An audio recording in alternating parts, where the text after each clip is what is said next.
নমস্কাৰ আখাবৰা আইডিঅ'ৰ আজিৰ এই অনুষ্ঠানলৈ আপোনালোকক সকলোকে আদৰণি জনাইছোঁ আকৌ আপোনালোকক আমাৰ মাজত লগ পাই আমি অতি আনন্দিত প্ৰণীতা বা মই আজি বহুত বেজাৰ অনুভৱ কৰি আছো কিয় কি হ'ল বাৰু তোমাৰ ভালে আছো আজি পুৱা কিছুমান খবৰে মোক মনত আমনি দি আছে হেহে চিন্তা কৰি আছো তুমি যদি ইচ্ছা কৰা তেনেলে মোক ক'ব পাৰা কি জানিবা মই তোমাৰ মনৰ কষ্ট কমাইয়ে দিওঁ এই কথাবোৰ ক'বলৈ আসলতে অসুবিধা কিন্তু মই আপোনাক ক'বলৈ ইচ্ছা কৰিছো মোৰে সম্বন্ধীয়া ভনী এজনী আৰু তাই গিৰিয়েকে আজি এবছৰ ধৰি সন্তান লাভৰ বাবে চেষ্টা কৰি আছিল আৰু এদিনা তাই সন্তান সম্ভাৱাও হ'ল তেওঁলোক অতি সুখী আমিও সুখী হলো আমি তেওঁলোকৰ বাবে প্ৰাৰ্থনা কৰিলো আৰু কেঁচুৱাৰ যাৱতীয় বস্তু বাহিনী যুগুতালো আৰু আশাৰে বাট চালো তাৰ পাছত কেঁচুৱা জন্মৰ দিনটো আহিল ধুনীয়া ছোৱালী এজনী উপজিল কন্যা সন্তানটি সকলো ফালৰ পৰাই নিখুঁত আছিল কিন্তু চিকিৎসকে আমাক ক'লে যে কেঁচুৱাটিৰ হেনো হৃদপিণ্ডৰ এটি জন্মগত বিসংগতি আছে কথাটোৱে আমাক সকলোকে চিন্তিত কৰি তুলিলে কিন্তু আমি সকলোৱে প্ৰাৰ্থনা কৰিলো আৰু আশাও বিশ্বাস কৰিলো যে আমাৰ ঈশ্বৰ জিহুৱাই এই সমস্যাটোৰ কিবা এটা সমাধান কৰিব বৰ দুখ লগা খবৰ দেই আজি কিছুদিন হৈছে তেওঁলোকে সন্তানটো হেৰুৱালে তেওঁলোকৰ কোলা শূন্য হৈ গ'ল এয়া যে কিমান অসহ্য দুখৰ কথা কেঁচুৱাটিৰ পিতৃ মাতৃ আৰু ঘৰৰ সকলোৱে যে কিমান কষ্টত আছে সেয়া যে ভাবিব নোৱাৰা এৰা আমাৰ নিজৰ দুখ আৰু শিশুটিৰ মাক বাপেকৰ দুখ বেদনা সম্ভালি চলাটো যে কিমান কঠিন তথাপি আমি বিশ্বাসত থিৰে আছো হয় আপোনজনক হেৰুৱাৰ বেদনাই আমাৰ হিয়া মন ভাঙি নিয়ে কিন্তু আমি যিসকলে প্ৰভু যীশুখ্ৰীষ্টত বিশ্বাস কৰোঁ আমি জানো যে তেওঁৱেই আমাৰ মনৰ দুখ বেদনাবোৰ সুস্থ হোৱাত সহায় কৰিব আৰু যিকোনো পৰিস্থিতিকেই আমাৰ হৈ চম্ভালিব চিত্ৰা তোমাৰ সেই পৰিয়ালটিৰ বাবে মই নিশ্চয় প্ৰাৰ্থনা কৰিম আপোনাক ধন্যবাদ জনাইছো প্ৰণীতা বা এই দুখ কষ্টৰ কথাবোৰ আপোনাৰে সৈতে ভগাই লোৱাৰ ফলত দুখবোৰ যেন কিবা পাতলিছে মোক সকলো সময়তে পাবা চিত্ৰা যেতিয়াই তুমি কিবা ক'ব খোজা বা সান্তনা বিচৰা মই তোমাৰ লগত আছো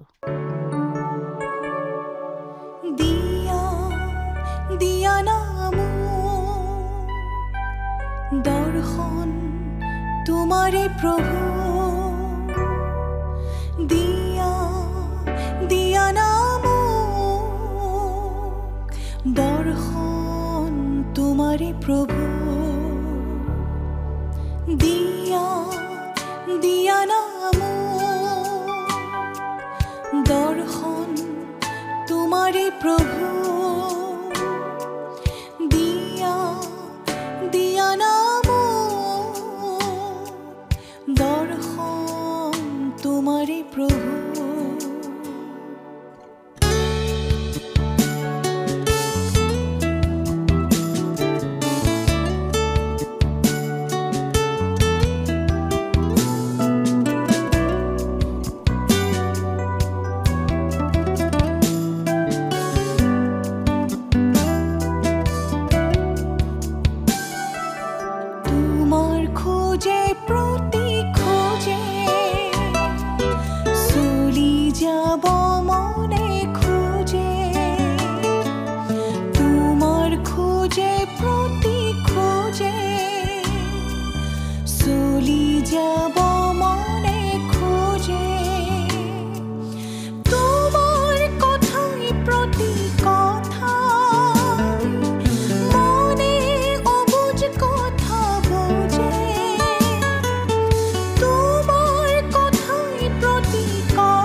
দৰ্শন তোমাৰে প্ৰভু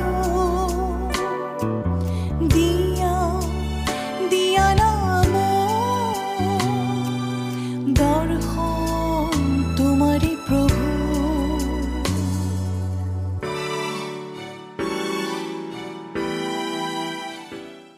চিত্ৰাৰ সম্বন্ধীয় ভনীয়েকৰ দৰে বহুতে হয়তো অতিশয় প্ৰিয়জনক হেৰুৱাইছে আহক আজি আমি আলোচনা কৰিম দুখ কষ্ট বেদনা মনোভাৱৰ বিষয়ে আমি সকলোৱে জীৱনত বহু কিছু হেৰুৱাওঁ।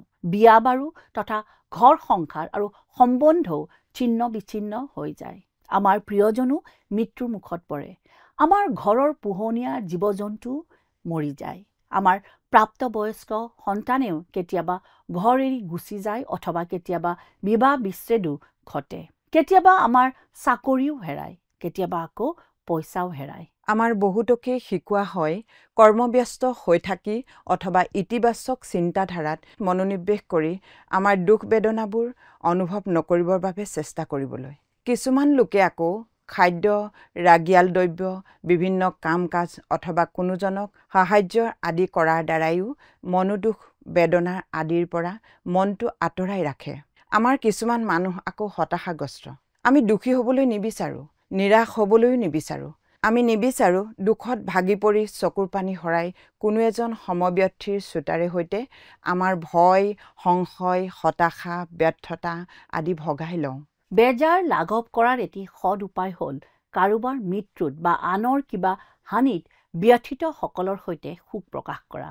আমাৰ আটাই মানসিক আৱেগ প্ৰতিক্ৰিয়া যেনে খং, নিৰাশা, আঘাত আদি কোনো এজনা সমব্যথী নিৰাপদ ব্যক্তিৰে সৈতে ভগাই ল'লে তাৰ দ্বাৰা আমি ঈশ্বৰৰ প্ৰেমৰ অভিজ্ঞতাৰ আস্বাদ পাওঁ। আনৰ পৰা সহানুভূতি বিচাৰি পাবলৈ আৰু তাক গ্ৰহণ কৰিবলৈ শিকাৰ দ্বাৰা আমি আমাৰ ব্যক্তিগত আত্মাৰ সুস্থতা পুনৰুদ্ধাৰ কৰিবৰ একমাত্ৰ উপায় বিচাৰি পাওঁ। আৰু আজি তুমি তোমাৰ দুখ বেজাৰবোৰ আমাৰ সৈতে ভগাই লোৱাৰ বাবে মই সঁচাকৈয়ে অতি সুখী হৈছোঁ চিত্ৰা। এই দুখৰ কথাবোৰ শুনাৰ বাবে আপোনাকো বহুত ধন্যবাদ জনাইছোঁ। মই ভবাই নাছিলোঁ যে এজন নিৰ্ভৰযোগ্য সহানুভূতিশীল বন্ধুৱে সৈতে এইদৰে দুখ বেজাৰবোৰ ভগাই ল'লে যে মানুহে কিমান শান্তি পায় মই বুজাই নাছিলোঁ। এয়া একেবাৰে সত্য চিত্ৰা। দুখৰ পৰিৱেশত সঁহাৰি জনোৱা বিষয়টো আমি সৰু শিশুৰ দৰেই শিকোঁ। আমাৰ মাত ফুটাৰ আগৰে পৰাই আমি কিবা হেৰুওৱাৰ কষ্টৰ অভিজ্ঞতা বাৰে বাৰে পাওঁ। শিশুৰে পৰা কষ্ট অনুভৱ এই কথাষাৰ উদাহৰণ কেইটামান দি বুজাব পাৰিব নেকি বা? নিশ্চয়। উদাহৰণস্বৰূপে কিছুমান পৰিস্থিতিত আমি নিজকে এক সৰু শিশু হিচাপে কল্পনা কৰি চাওঁ আহক। ধৰক আমাৰ কিবা এটা খাবলৈ বৰ মন গৈছে বা আমাক কোনোবাই মৰমতে সাৱটি ধৰাটো বৰ আশা কৰি আছোঁ, কিন্তু মা দেখোন ঘৰত নায়েই। ধৰক আমি দেউতাৰ সৈতে কিবা এটা খেলিবৰ বাবে বৰ ইচ্ছা কৰিছোঁ, কিন্তু তেওঁ দেখোন অতি ব্যস্ত। আমি নিবিচাৰোঁ যে আমাৰ পিতৃ মাতৃয়ে আমাক ল'ৰা ছোৱালীৰ আল ধৰা মানুহৰ হাতত অথবা স্কুলত এৰি আহক। আকৌ কেতিয়াবা আমাৰ মৰমৰ কোনো এজন বন্ধুৱে আমাৰ লগত সম্পৰ্ক নৰখা হয়। এনেধৰণৰ অভিজ্ঞতাই সৰুৰ পৰাই মনোকষ্ট দিয়ে। হয় প্ৰণীতা বা, ময়ো সৰু হৈ থাকোঁতে এনেকুৱা মনোকষ্টৰ অভিজ্ঞতা বহুতো পাইছিলোঁ। আমি সকলোৱে নিৰাশ আৰু মনোকষ্টৰ সন্মুখীন হওঁ। কেতিয়াবা এনেকুৱাও হয়গৈ যে আমি মৃত্যু, বিবাহ বিচ্ছেদ, ককৰ্থনা, পৰিত্যক্ত হোৱাৰ নিচিনা কৰুণ ক্ষতিৰো মুখামুখি হওঁ। এই বিৰাট হানিকাৰক পৰিস্থিতিবোৰত আমি কেনেধৰণে প্ৰতিক্ৰিয়া কৰিম সেই কথাটো নিৰ্ভৰ কৰে আমি সৰু হৈ থাকোঁতে সৰু সৰু ক্ষয় ক্ষতিহানিৰ সন্মুখীন হওঁতে। আমি আমাৰ পিতৃ মাতৃসকলৰ পৰা কি ধৰণৰ শিক্ষা পাইছিলোঁ তাৰ ওপৰতহে। মন কৰিবলগীয়া কথাটো হ'ল যে আমাৰ হানি সৰুৰেই হওক বা ডাঙৰেই হওক, তাৰ পৰা আমাৰ মনৰ কষ্ট হয়েই। আৰু আমাৰ দুখত যদি আমাৰ পিতৃ মাতৃসকলে পৰিয়ালে আমাৰ প্ৰতি মৰম আৰু সহানুভূতি দেখুৱায়, তেতিয়াহ'লে আমাৰ ডাঙৰ ডাঙৰ হানি বা লোকচানৰ কথাটো আমি ধৈৰ্যৰে আৰু শান্তভাৱেৰে মোকাবিলা কৰিব পাৰোঁ। সেয়া ঠিক কথাই কৈছা, কিন্তু আমি আমাৰ দুখৰ কথাবোৰ নজনোৱাৰ কাৰণে আমাৰ মনৰ দুখৰ অনুভূতিবোৰ দূৰ কৰিবলৈ কোনেও নোৱাৰে। আৰু আমি আমাৰ সকলোবোৰ কষ্ট আমাৰ দেহাৰ ওপৰতে জাপি লওঁ। ইয়াৰ ফলত আমি ভাগৰি যাওঁ, হতাশাগ্ৰস্ত হওঁ, আমাৰ খং উঠে আৰু অস্বাস্থ্যকৰ পৰিৱেশৰ বলি হৈ মাদক দ্ৰব্য অথবা নিচাজাতীয় বস্তুৰ কবলত পৰোঁ। কেতিয়াবা মানসিক অশান্তিয়ে আমাৰ দৈহিক ৰোগ ব্যাধিৰো কাৰণ হৈ পৰে, আনকি কেতিয়াবা ইয়াৰ পৰা মাৰাত্মক ব্যাধিও হ'ব পাৰে। কিন্তু আমাৰ বেদনাবোৰ বাক্যত প্ৰকাশ কৰাত পবিত্ৰ বাইবেলে আমাক সহায় কৰিছে। গীতমালা 13 নম্বৰ 1 পদ আৰু 5 পদত কয়, সেই জিহুৱা তুমি কিমান কাললৈ মোক নিচেকৈ পাহৰি থাকিবা। কিমান কাললৈ মোৰ পৰা মুখ লুকুৱাই ৰাখিবা? ওৰে দিনটো হৃদয়ত দুখ ৰাখি কিমান কালনো মই বিবেচনা কৰি থাকিম? কিমান কাললৈ মোৰ শত্ৰুক মোৰ ওপৰত উন্নত কৰা হ'ব? সেই মোৰ ঈশ্বৰ জিহুৱা, মোলৈ দৃষ্টি কৰা, মোক উত্তৰ দিয়া, মোৰ চকু উজ্জ্বল কৰা, নহ'লে মই মৃত্যু নিদ্ৰাত টোপনি যাম। নহ'লে মোৰ শত্ৰুৱে ক'ব মই তাক জয় কৰিলোঁ, আৰু মই লৰচৰ হোৱাত মোৰ বৈৰীবোৰ আনন্দিত হ'ব। কিন্তু মই হ'লে তোমাৰ দয়াত বিশ্বাস কৰিছোঁ, মোৰ মন তোমাৰ পৰিত্ৰাণত আনন্দিত হ'ব। গীতমালা 6 নম্বৰ 4-6 পদত কয়, সেই জিহুৱা, উলটি আহি মোৰ প্ৰাণ ৰক্ষা কৰা, তোমাৰ দয়াৰ গুণেৰে মোক পৰিত্ৰাণ কৰা। কিয়নো মৃত অৱস্থাত তোমালৈ সোঁৱৰণ নাথাকে। চিউলত কোনে তোমাৰ ধন্যবাদ কৰিব? কেকাই কেকাই মোৰ ভাগৰ লাগিছে, প্ৰতি ৰাতি মোৰ শয্যা উপঙাও, মই চকুৰ পানীৰে খাট তিয়াওঁ। আৰু গীতমালা 102 নম্বৰ 1 আৰু 2 পদত কয়, হে জিহুৱা, মোৰ প্ৰাৰ্থনা শুনা, মোৰ কাটুৰক্তি তোমাৰ আগত উপস্থিত হওক। মোৰ সংকটৰ কালত মোৰ পৰা মুখ লুকুৱাই নাথাকিবা। মোলৈ কাণ পাতা, মই প্ৰাৰ্থনা কৰা কালত শীঘ্ৰে মোক উত্তৰ দিয়া। সান্তনাদায়ক বাক্যৰ কথা কওঁতে মই গীতমালা 34 নম্বৰ 18 পদত শান্তি বিচাৰি পালোঁ। এই বাক্যই কয়, জিহুৱা ভগ্নচিত্ৰীয়াবিলাকৰ ওচৰ, খেদিত মন হোৱাবিলাকক তেওঁ পৰিত্ৰাণ কৰে।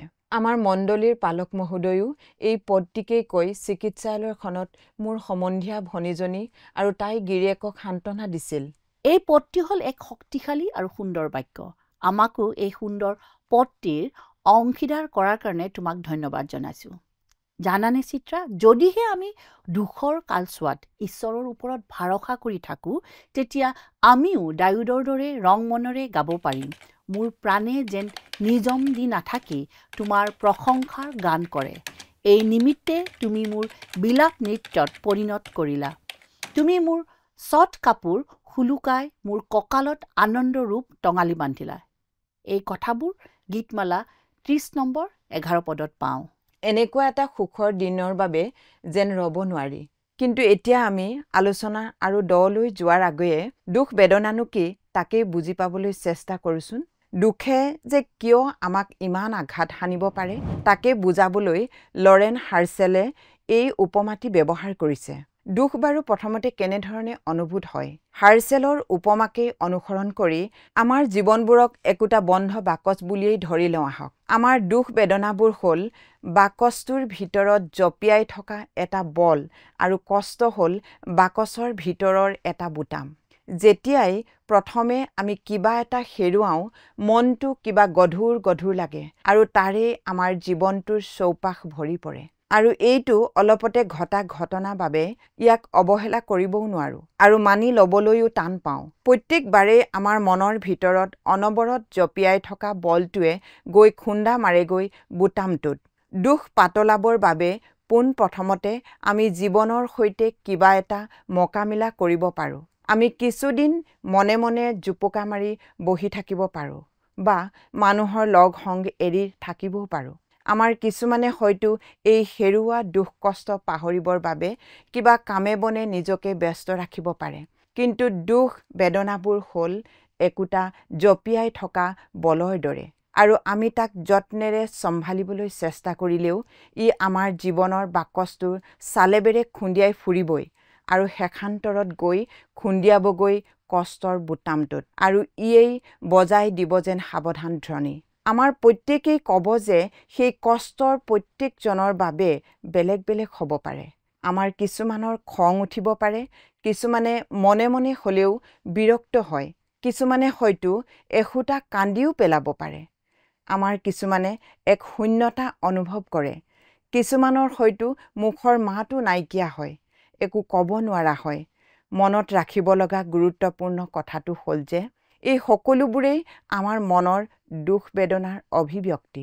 এনেকুৱাহে লাগে যেন এই মনোবেদনাবোৰ কোনো কালে নাযাবই আৰু এই ব্যাগুম বলটোৱে আমাৰ জীৱনত আন একো বিষয়ৰ বাবে অলপো ঠায়েই যেন নাৰাখিব। কোনো এক ব্যক্তিৰ অবিহনে ভৱিষ্যতলৈ দৃষ্টিপাত কৰিবলৈ বা আগবাঢ়ি যাবলৈকো যেন কঠিন বোধ হয়। কিন্তু দুখ বেদনাৰ সেই বিৰাট বলটোৰ এটা তেনেই সৰু বায়ুকপাত বা এয়াৰ ভাল্ভো আছে।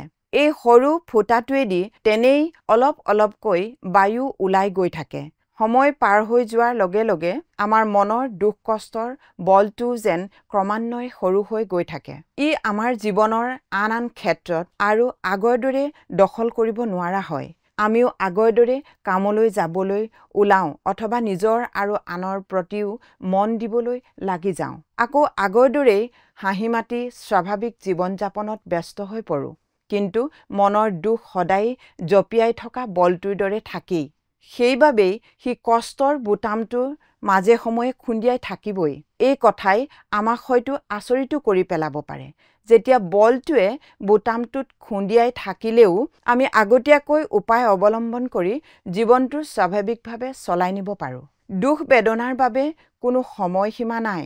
কোনো হানি বা ক্ষতি কেইবা সপ্তাহৰ পাছতো ই ঘটিব পাৰে অথবা বহু বছৰৰ পাছতো কষ্ট আহিব পাৰে। এই দুখৰ বলটো সৰু হৈ যোৱাৰ পাছতো কষ্টৰ বুটামটোৱে কিন্তু একেই পৰিমাণৰ কষ্ট দি থাকে যেতিয়াই তাৰ গাত খুন্দা লাগে।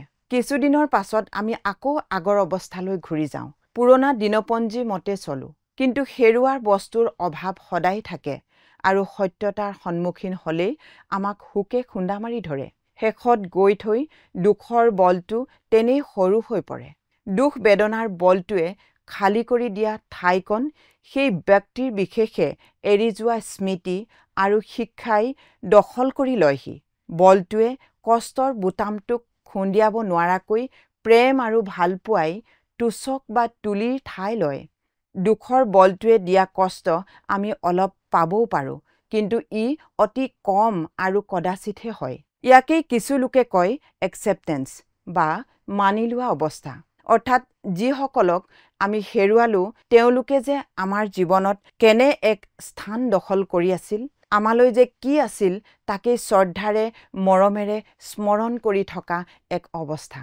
হয়তোবা জীৱনৰ ঐতিহাসিক ঘটনাৰ স্বৰূপ কিছুমান গুৰুত্বপূৰ্ণ অৱস্থাত আমি তেওঁলোকক বিচাৰোঁ। এইটো স্বাভাৱিক। এইটোও হয়তোবা জীৱনক মানি লোৱা অথবা খাপ খাই চলা প্ৰক্ৰিয়াৰে এটা অংশ বিশেষ। যি প্ৰক্ৰিয়াই কয় আমি তেওঁলোকক এতিয়াও ভাল পাওঁ আৰু আমাৰ মাজত বিচাৰোঁ, কিন্তু তেওঁলোকেতো গ'লগৈয়ে। কিন্তু প্ৰথমতে এনে বোধ নহ'লেও দুখ বেজাৰবোৰো সময়ৰ লগে লগে কমি আহে। এইটো এস্কেপ ভাল্ভ বা বায়ুৰ নিগমনৰ সুৰুঙা থকা এটা বলৰ নিচিনা। তাৰ অৰ্থ এইটো নহয় যে আমি আমাৰ ক্ষতিবোৰ পাহৰি গৈছোঁ আৰু এই বিষয়ে খুব কমেইহে চিন্তিত হওঁ। বৰং আমাৰ মানসিক সুস্থতা অহাৰ লগে লগে আমি সেই ক্ষতি উপলব্ধি কৰি সেই ব্যক্তিগৰাকী আমাৰ প্ৰতি যে কি আছিল তাকেই ভাবি কৃতজ্ঞ হ'ব পাৰোঁ। এই দুখ বেদনাৰ প্ৰক্ৰিয়া আমাৰ প্ৰত্যেকৰে বাবে এক অদ্বিতীয় অভিজ্ঞতা।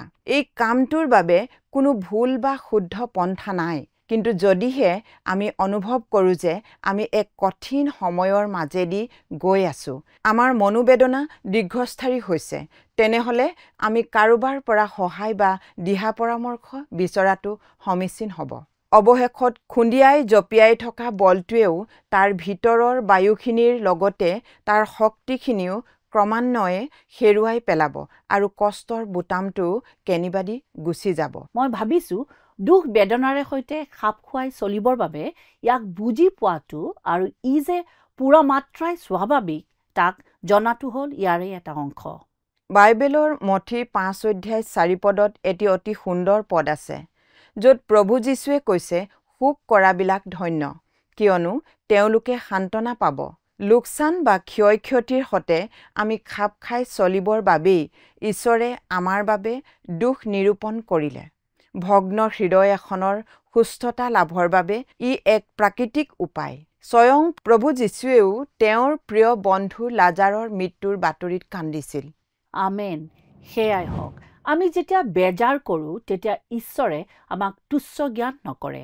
তেওঁ আমাৰ বিষয়ে ভাবে, আমাৰ যত্ন লয় আৰু সহায়ো কৰে। আৰু তাকেই গীতমালা 10 নম্বৰৰ 14 পদত তেওঁ কয়, তুমি তাক দেখিলাই, কিয়নো তুমি নিজ হাতেৰে প্ৰতিফল দিবলৈ উপদ্ৰৱ আৰু হিংসালৈ দৃষ্টিপাত কৰোঁতা দুখীয়াই নিজকে তোমাতেই সমৰ্পণ কৰে। তুমিয়েই পিতৃহীনৰ সহায়। যদিওবা আমাৰ বেজাৰবোৰ প্ৰায়েই সহনীয় হয়, আমাৰ ক্ষতিবোৰে নুবুজায় যে পৰমেশ্বৰে আমাৰ জীৱনত এনে হ'বলৈ দিছে। ঈশ্বৰৰ সময়ৰ লগত আমাৰ সময় নিমিলে, কিন্তু তেওঁ আমাৰ বাবে সৰ্বোত্তমটোকে হোৱাটোহে বিচাৰে। আমি আমাৰ বাবে যি পৰিকল্পনা কৰোঁ তাতোতকৈ বহুত গুণে শ্ৰেষ্ঠতৰ। আপোনালোকে বাৰু এলিজাবেথ কবলাৰ্ছৰ বিষয়ে শুনিছেনে? তেখেত মানুহৰ দুখ বেদনাৰ পাঁচোটা পৰ্যায়ৰ ব্যাখ্যা দাঙি ধৰিব পৰাৰ বাবে বিখ্যাত আছিল। তেখেতে কয় যে মনোবেদনাৰ মাজতে অস্বীকাৰ, ক্ৰোধ, দামদৰ, হতাশা আৰু গ্ৰাহ্য ভাও অৰ্থাৎ মানি ল'ব লগা অৱস্থাত সোমাই আছে। আমাৰ ব্যক্তিগত জীৱনত কিবা হেৰুৱালে অথবা আন কোনোবাই কিবা হেৰুৱাত আমি সেই কষ্টবোৰৰ মাজেদি গ'লেহে আমি এই পৰ্যায়বোৰ বুজি পাব পাৰোঁ। তেখেতে কয়, প্ৰথমটো হ'ল অস্বীকাৰ। সকলো ধৰণেৰে দুখজনক ক্ষতিবোৰ মানি লোৱাটো কঠিন। কোনো প্ৰিয়জনৰ মৃত্যু আটাইতকৈ দুখজনক। ই হিয়া ভগা। আমি সেই ব্যক্তিগৰাকীৰ অবিহনে জীয়াই থাকিবলৈ টান পাওঁ। আমি তেওঁলোকৰ ছবি আদি চাবলৈও সাহ নকৰোঁ। তেওঁ ব্যৱহাৰ কৰা সৰু আছুতীয়া কোঠাটোলৈ সোমাবলৈ মন নোযোৱা হয়। এনেহে অনুভৱ হয় যেন তেওঁ নোহোৱাকৈ আমি থাকিব নোৱাৰিমেই। সেয়ে আমাৰ বেদনাৰ প্ৰথম প্ৰক্ৰিয়াটোৱেই হ'ল প্ৰচণ্ড আঘাত বা শ্বক। এনে ঘটনা ঘটাটো আমি বিশ্বাস কৰিব নোৱাৰোঁ। আমি তাক মানিও নলওঁ আৰু আমি নিৰ্বাক হৈ যাওঁ। এনেকৈ এটা দিন অতিবাহিত কৰাটো কঠিন হৈ পৰে। মই ভাবোঁ হুকে খুন্দিয়ালেও সেই খুন্দাৰ পৰা ৰক্ষা পাবৰ বাবে বেজাৰবোৰক অস্বীকাৰ কৰি লোৱাটো এক প্ৰকাৰ ঈশ্বৰ প্ৰদত্ত তোষক বা তুলিৰ দৰে। ই আমাৰ কষ্টবোৰ লাঘৱ হোৱাত আমাক সহায় কৰি অবাঞ্ছিত বিষাদ আঁতৰাই আমাক পুনৰাই প্ৰকৃতিস্থ কৰি তোলে। হয়, কিছু সময়ৰ পাছতহে সেই কঠিন সত্যক আমি লাহে লাহে মানি ল'বলৈ আৰম্ভ কৰোঁ। তাৰ পাছতহে আমি আগতকৈ বেছি আৱেগিক হৈ পৰোঁ। সেইবাবে মৃতকসকলৰ সযাত্ৰাৰ আগৰ প্ৰাৰ্থনা সভাত যোগ দিয়াৰ ফলত আমি মানি নোলোৱা বেদনাবোৰৰ সত্যতা স্বীকাৰ কৰি তাক আঁতৰাই নতুনকৈ অনুভৱ কৰিবলৈ আৰম্ভ কৰোঁ। পৰিয়ালৰ লোকসকল আৰু বন্ধুবৰ্গৰ সৈতে বিগতজনাৰ ফটো আদি চাই পুৰণি স্মৃতি ৰোমন্থন কৰাৰ দ্বাৰাইও মানুহে মনত সান্তনা লাভ কৰিব পাৰে বুলি মই ভাবোঁ। মনোবেদনাৰ দ্বিতীয় অৱস্থা হৈছে খং। কেতিয়াবা পৰিয়ালৰে কোনোবা এজনৰ বিয়োগ ঘটাত খং উঠিব পাৰে। এই কষ্টটো অতি অশান্তিময় হয়। খং উঠাটোক অৱশ্যে বেয়া যেনেই ধাৰণা হয়। অকস্মাতে আমি হিতাহিত জ্ঞান হেৰুৱাই পেলাব পাৰোঁ। আমাৰ চিকিৎসকজনৰ ওপৰত অথবা মৃতকজনৰ মৃত্যুৰ সৈতে সম্পৰ্কিত কোনোজনৰ ওপৰতো খং উঠিব পাৰে। আমাৰ সৈতে সম্পৰ্ক সলনি কৰি পেলোৱা তেওঁৰ কোনো বন্ধু বান্ধৱ বা পৰিয়ালৰ সদস্যসকলৰ ওপৰতো আমাৰ খং উঠিব পাৰে। কেতিয়াবা আকৌ আমাৰ খং উঠে আমাৰ সৃষ্টিকৰ্তাৰ ওপৰতো। মৃত্যুক এটা বেয়া বস্তু বা অন্যায় বিষয় বুলিহে আমি ভাবোঁ। যদি ঈশ্বৰ সাৰ্বভৌম হৈয়েই কেলেইনো এনেবোৰ হ'বলৈ দিয়ে? খঙৰ আৱেগত এনে বহু ধৰণৰ প্ৰশ্ন মনত আহিব পাৰে। একেবাৰে সঁচা। ময়ো এনে পৰিস্থিতিৰ সন্মুখীন হৈছোঁ। হয় নেকি? আমাৰ সুখ আদিকো আমি অনুভৱ কৰাৰ লগতে আনৰ অনুভূতিকো স্পৰ্শ কৰিবৰ বাবে ইচ্ছুক হ'ব লাগে। তৃতীয় পৰ্যায়টো হ'ল দাম দৰৰ দৰে এটা পৰ্যায়, অৰ্থাৎ সম্ভাৱ্য বিনিময়। যেনে যদিহে তেখেত নমৰা হ'লে মোৰ জীৱনটো বৰ ভাল হ'লহেঁতেন। সেই ডাক্তৰী চিকিৎসাই কাম কৰা হ'লে, যদিহে পুনৰাই কেঞ্চাৰে উক নিদিলেহেঁতেন, যদিহে তেওঁ সেই আলিটোত গাড়ী নচলালেহেঁতেন ইত্যাদিৰ দৰে সম্ভাৱ্য বিনিময়েৰে দাম দৰ কৰি থাকোঁ। আৰু ইচ্ছা কৰোঁ আমি সেই পৰিস্থিতিৰ দায়িত্বত থকা হ'লে আমাৰ এই প্ৰিয়জনক নেহেৰুৱালেহেঁতেন বা এনে পৰিস্থিতিৰ সৃষ্টি নহ'লহেঁতেন ইত্যাদি। এই যে যদিহে হেঁতেন আদি অন্ত নাই। আমি ইয়াকে লৈ আমি ঈশ্বৰৰ লগতো প্ৰাৰ্থনাৰে কোৱা মেলাৰ বিনিময় কৰোঁ। আমি কওঁ, প্ৰভু, আপুনি মোৰ মানুহজনক জীয়াই ৰাখিলে মই তেওঁক আগতকৈ ভাল চিকিৎসা কৰোৱাম। যদিহে মানুহজনক আগতকৈ ভাল কৰি দিয়ে তেন্তে মই উৰে জীৱন আপোনাৰ কাম কৰিম। আমি এইদৰে ঈশ্বৰৰ সৈতে দাম দৰ কৰোঁ, ভাৱৰ আদান প্ৰদান কৰোঁ। ইচ্ছা হয় আমি যেন সেই দায়িত্বত থাকি এনে এক পৰিস্থিতিৰ সন্মুখীন নহওঁ য'ত আমাৰ আপোনজনৰ চিৰবিয়োগ অনুভৱ কৰিব লগা হয়। চতুৰ্থ পৰ্যায়টোৱেই হ'ল হতাশা। আমি গম পাওঁ যে আমাৰ আপোনজন আৰু ঘূৰি নাহে। জীৱনটো আকৌ আগৰ দৰে হ'ব নোৱাৰে। সংগীজনাৰ অবিহনে আমি কেনেকৈ জীয়াই থাকিম? কিয় বাৰু অকলশৰে জীয়াই থাকিব লাগে? মনোবেদনাই হতাশা আনে। আমি যাক বিচাৰোঁ সেই প্ৰিয়জনৰ অবিহনে আমাৰ জীৱন শূন্য। আমি আশা হেৰুৱাবলৈ ধৰোঁ। আমি যেন পুনৰাই সুখী আৰু প্ৰাণেৰে উচ্ছল হৈ পৰিব নোৱাৰিম এনে বোধ হয়। হতাশাই আমাৰ দেহাৰ ওপৰতো প্ৰভাৱ পেলায়। কেতিয়াবা এনেহে লাগে যেন আমি বিচনাৰ পৰাই নুঠিমেই, দিনটোৰ সন্মুখীন যেন নহমেই। এক স্বাভাৱিক মনোবেদনাৰ এয়া হ'ল এক জটিল পৰ্যায়। কিছুমানে এই হতাশাতেই বুৰ গৈ থাকে, কিন্তু কিছুমানে নিসংগতাৰ পৰা ওলাই আহি দুখ, লাজ, নিৰাশাৰো প্ৰতিৰোধ কৰি তেওঁলোকৰ আৱেগ অনুভৱ কৰে, প্ৰয়োজনীয়তাখিনি মানি লয় আৰু কোনো সংবেদনশীল হৃদয়ৰ পৰা বিচাৰে মৰম, বুজাবুজি আৰু অলপ সহায়। সৰ্বশেষ পৰ্যায়টি হ'ল জীৱনক মানি লোৱা, অৰ্থাৎ জীৱনৰ সৈতে বুজা পৰা। তাৰ অৰ্থ এইটোৱে নহয় যে আমি সকলোকে সহজভাৱে মানি ল'ব লাগে। মানি লোৱাৰ অৰ্থ এইটোৱে যে আমি জীৱন সম্বন্ধে যি সত্যতা তাক মানি ল'বলৈ শিকিছোঁ।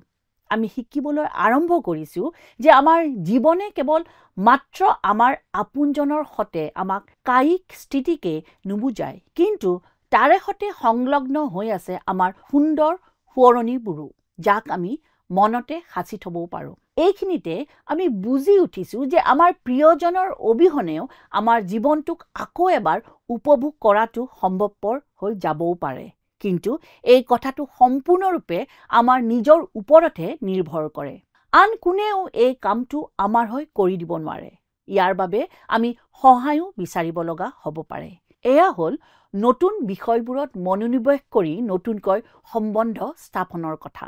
এতিয়া আহিল সেই সান্তনাৰ কথা, যি সান্তনা কেৱল মাত্ৰ ঈশ্বৰেহে আমাৰ দুখ বেদনাত দান কৰিব পাৰে। এই সান্তনা কেৱল আমাৰ বাবে নহয়, কিন্তু সকলোৰে সৈতে ভগাই ল'বৰ বাবেহে দান কৰা হৈছে। পাচনি পৌলে এই কথাকেই অতি পৰিষ্কাৰকৈ কৰিন্থৰ লোকসকলক বুজাই লিখিছে। আমাৰ প্ৰভু যীশুখ্ৰীষ্টৰ পিতৃ ঈশ্বৰ ধন্য। তেওঁৱেই কৰুণাময় পিতৃ আৰু সকলো সান্তনাৰ ঈশ্বৰ। আমি নিজেই ঈশ্বৰৰ পৰা যি সান্তনা পাওঁ থকা বিলাকক সান্তনা কৰিব পাৰোঁ। সেই সান্তনাৰে যেন সকলো ক্লেশত থকাবিলাকক সান্তনা কৰিব পাৰোঁ। এই কাৰণে তেওঁ আমাৰ ক্লেশৰ মাজত আমাক সান্তনা দিয়ে। এই কথাষাৰ ২ কৰিন্থিয়া ১:৩-৪ পদত লিখা আছে। আমি দুখ বেদনাৰ পৰা পলাই সাৰিব নোৱাৰোঁ, এৰাই চলিবও নোৱাৰোঁ, লুকাবও নোৱাৰোঁ। আমি ইয়াৰ মাজেদিয়ে গতি কৰিব লাগিব। কিন্তু এই সকলোৰে মাজতে ঈশ্বৰে আমাৰ বাবে বিপদজনক পৰিস্থিতিত ৰক্ষা পৰিবলৈ এডাল জীৱনৰেখাও অংকন কৰি থৈছে। তাকে যিচয়া ৪৩:২ পদত আমি পাওঁ, বোলে তুমি জলসমূহৰ মাজেদি গমন কৰিলে মই তোমাৰ লগত থাকিম, আৰু তুমি নদীবোৰৰ মাজেদি গ'লে সেইবোৰে তোমাক তল নিনিয়াব, আৰু জুইৰ মাজেদি চলিলে তুমি দগ্ধ নহবা, তাৰ শিখাই তোমাক নুপুৰিব। যেতিয়ালৈকে ঈশ্বৰ জিহুৱাই আমাৰ হাতত ধৰি আমাক চলাই লৈ গৈ থাকে, আমি সকলো বিপদৰ ধুমুহাৰ মাজতো জয়ী হৈ থাকিম। অহা সপ্তাহত আপোনালোকক পুনৰ লগ পোৱাৰ আশেৰে আজিলৈ বিদায় মাগিলোঁ। নমস্কাৰ। প্ৰিয় দৰ্শকবৃন্দ, আশা কৰোঁ আপোনালোকৰ এই অনুষ্ঠানটি চাই ভাল লাগিছে, আৰু যদিহে আপোনালোকে ভাবে যে আপোনালোকৰ প্ৰাৰ্থনাৰ প্ৰয়োজন আছে, তেনেহ'লে স্ক্ৰীনত দিয়া মোবাইল নাম্বাৰটো যোগাযোগ কৰিব পাৰে। আৰু যদি আপোনালোকে এই অনুষ্ঠানটিৰ পৰা উপকৃত হৈছে, তেন্তে অনুগ্ৰহ কৰি আমাক 0444908151 নাম্বাৰত মিছড কল এটা দিয়ক। আমি প্ৰতিজন মিছড কল ডাটাৰ পৰা এজনকৈ দৰ্শক বন্ধু বা বান্ধৱী বাছি লওঁ, আৰু এই দৰ্শক বন্ধু বা বান্ধৱীৰ নাম আমাৰ এই অনুষ্ঠানত প্ৰকাশ কৰা হয় আৰু এটি উপহাৰ প্ৰেৰণ কৰা হয়।